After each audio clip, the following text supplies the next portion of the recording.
So there's this guy named Kyle Kushman, and in the cannabis world, he's a straight-up legend. He is one of the most respected growers and breeders out there.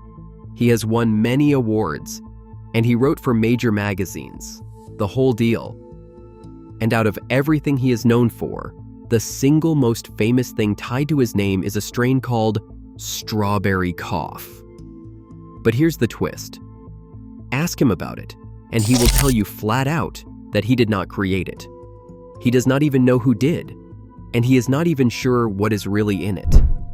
But somehow, that strain still went on to become one of the biggest names in all of cannabis history. To really understand the story of strawberry cough, you first have to understand the man whose name is attached to the strain, Kyle Kushman. Back in the 1990s and the early 2000s, he was a cultivation writer for High Times magazine, basically one of the most respected cannabis experts in the country. He even got the name Kushman from selling Purple Kush to the staff at the High Times offices. And that is what makes the way he stumbled onto strawberry cough so crazy, because he was not even looking for it. Around 1999, a friend asked Kushman to swing by and help out some fan of his in Bridgeport, Connecticut. So Kushman drives out there, and he finds this sad little basement setup full of unhealthy, struggling plants. He gives the guy some pointers, helps him out, and just as he's about to leave, the grower hands him a thank you gift. It is just a tiny clone, with 2 or 3 leaves stuck in a small cube, sitting in a brown paper bag. He takes it, says thank you, and drives back home to Brooklyn.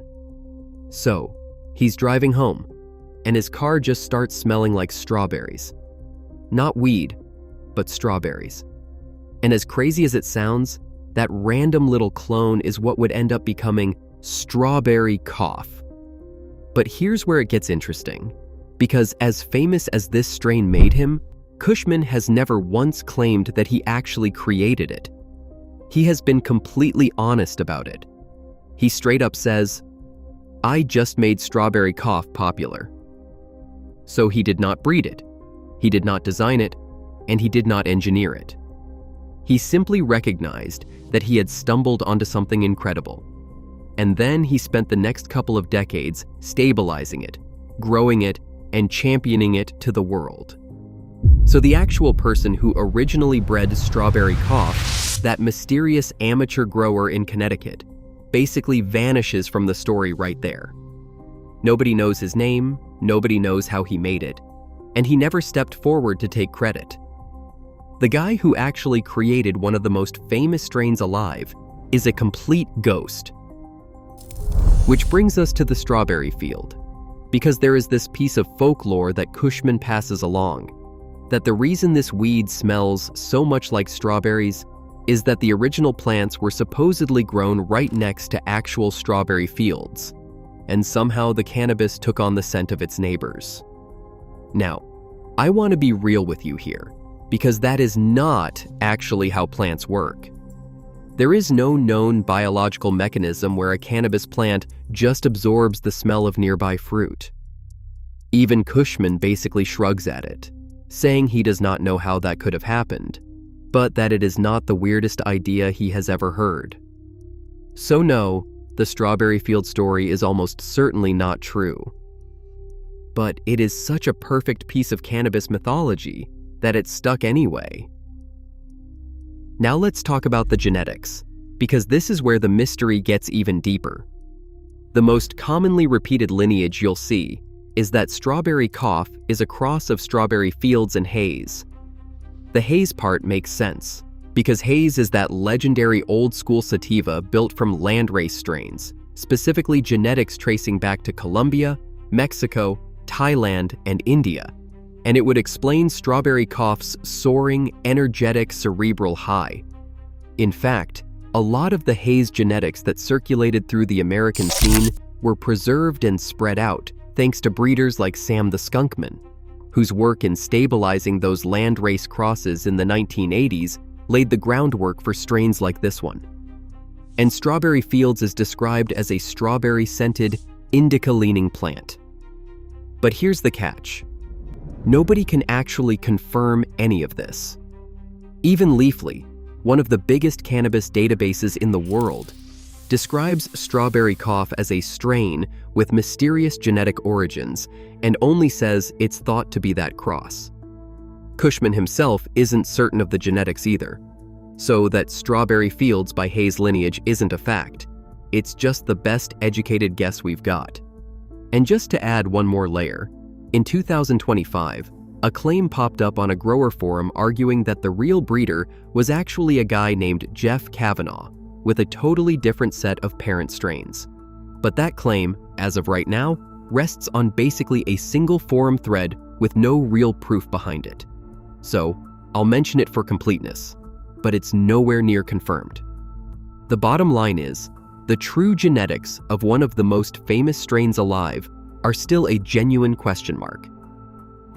So let us get into that famous name, strawberry cough, because it is a two-part name and both parts are spot on. The first part is obvious. It tastes and smells exactly like fresh, ripe garden strawberries, which is genuinely rare and special in the cannabis world. But the second part, the cough, that is just as real. This strain is famous for producing thick, expansive smoke that fills up your lungs and makes you cough, even if you are a seasoned, experienced smoker. It is almost a rite of passage. You take a hit, expecting that sweet strawberry candy flavor, and then the smoke expands and you are hit with a cough. The sweet taste plus the guaranteed cough is exactly how it got that perfect, descriptive name. And fans do not see the cough as a flaw at all. They embrace it as part of the whole experience. So what's it actually like beyond the name?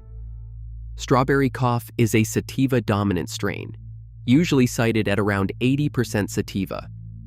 The buds are dense and cone-shaped, a vivid light green, absolutely frosted with trichomes, the sticky resin glands that pack the cannabinoids and terpenes, and threaded with orange hairs. Some phenotypes, or specific genetic expressions of the plant, even show purple or pinkish hues in colder temperatures. The THC is moderate by modern standards, usually landing in the high teens to low 20s, though some cuts test higher.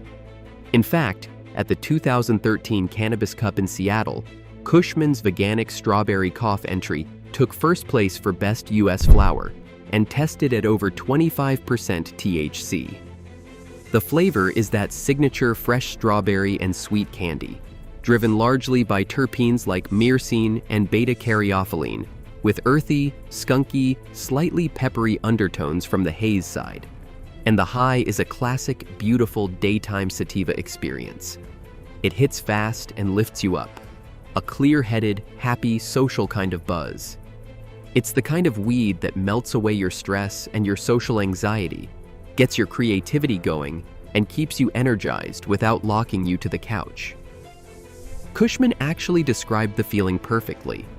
He compared it to looking through binoculars and slowly adjusting the focus until everything becomes sharp and crystal clear. That clarity, he says, is strawberry cough. And that distinct flavor and clean high is exactly what turned it into a star.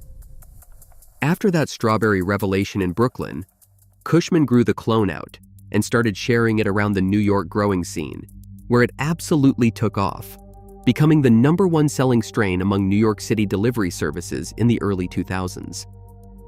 Then, in 2004, Kushman left New York to grow legally out in California, right in the era when Proposition 215, the state's landmark medical cannabis law, had opened the door for legal cultivation and dispensaries. And the way he spread it around is honestly kind of legendary. He drove all the way across the country, handing out strawberry cough clones to growers in the different states he passed through, basically planting this strain all over America like a cannabis Johnny Appleseed. That cross-country giveaway is a huge part of how strawberry cough spread nationwide. And the awards followed too, including that first place win for Best Flower at the 2013 High Times Cannabis Cup up in Seattle. Then came the moment that pushed strawberry cough into full mainstream fame. In the acclaimed 2006 film Children of Men, the legendary actor Michael Caine plays an aging hippie who grows his own weed. In one memorable scene, he has a friend take a hit and asks her what she tastes. She says, "Strawberries." He proudly announces, "That's what it's called, strawberry cough." Just like that, the name got broadcast to millions of moviegoers around the world who had never even touched cannabis.